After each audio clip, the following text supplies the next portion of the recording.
जनता ने no confidence UPA के खिलाफ 2014 में और 2019 में उठाए और उनको हराए। वही हालत होगा सर 2024 में भी।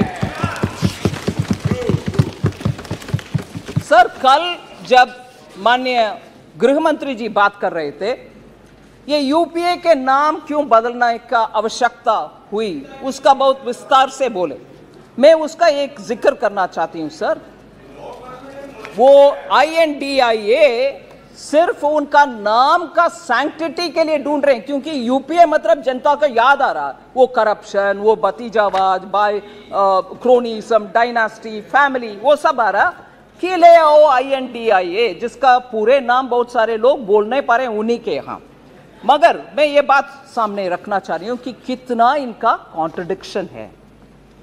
ये गजब टाइप की यूनिटी है सर, जिसमें ये समझना मुश्किल हो रही है कि ये अलायंस पार्टनर्स आपस में लड़ रहे हैं कि साथ में लड़ रहे हैं, ये समझ में नहीं आ रहा। क्योंकि पंजाब में कांग्रेस एंड आप आपस में लड़ रहे हैं, दिल्ली में आप और कांग्रेस अगेन आपस में लड़ रहे हैं, बंगाल में TMC, Congress and the left आपस में लड़ रहे हैं, केरल में लेफ्ट और कांग्रेस आपस में लड़ रहे हैं, त्रिपुरा में लेफ्ट और कांग्रेस आपस में लड़ रहे हैं, राजस्थान और हिमाचल में आप और कांग्रेस दोबारा आपस में लड़ रहे हैं, जम्मू कश्मीर में नेशनल कॉन्फ्रेंस और PDP आपस में लड़ रहे हैं, गुजरात में आप और कांग्रेस आपस में लड़ रहे हैं। इससे ये गजब की अलायंस है सर।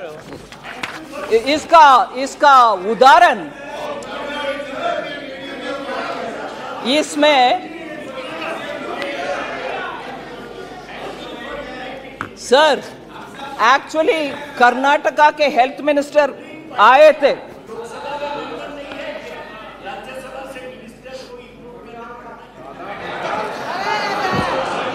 क्या बात करते हैं क्या प्रोफेसर सौगता राय को मैं याद दिलाना चाह रही हूं, मंत्री नहीं प्रधानमंत्री इंपोर्ट करते थे राज्यसभा से डॉक्टर मनमोहन सिंह को, याद रखिए ना सर।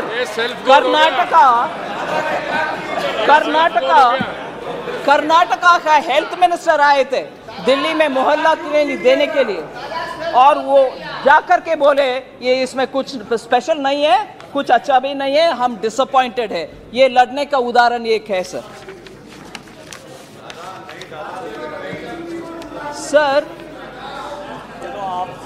जनधन योजना लॉन्च करने के बाद सर अगस्त 2014 में, फिर डिजिटल इंडिया लॉन्च करने के बाद 2015 में, भारत हैज बिकम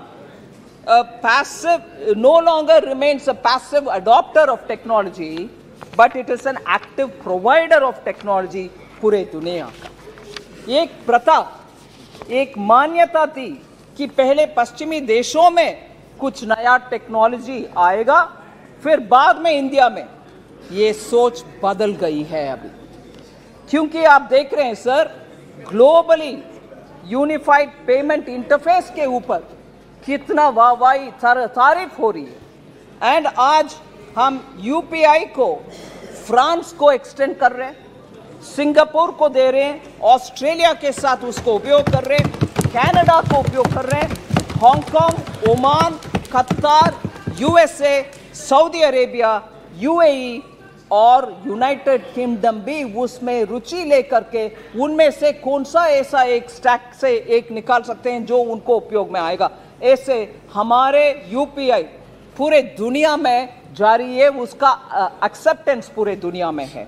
डिजिटली हम एडवांस्ड है, डिजिटल पब्लिक गुड्स के विषय में G20 में भी बहुत तारीफ हो रही है, और IMF उनके स्टेटमेंट में ये मान रहे हैं कि डिजिटली हम बहुत सारे काम करने के बाद एक्चुअली आज लोगों को दुनिया के लिए हम स्टैंडर्ड सेट कर रहे हैं। 26 अप्रैल 2023 IMF के वर्किंग पेपर में मैं कोट कर रही हूं, India has developed a world class digital public infrastructure to support its sustainable development goals, with its journey having lessons for other nations embarking on their own digital transformation. Unquote. ये IMF Bharat के achievement digital public infrastructure के achievement के ऊपर IMF बोल रहा है. Sir, इसीलिए मैं बोल रही हूँ, हमारे policy to support startups has helped in building this digital infrastructure, and that can be seen. The recognized startups in India have increased 19 times between 2016-17 to today. And from importing technology, India is now exporting technology to countries which so need it. आज हमारे देश में record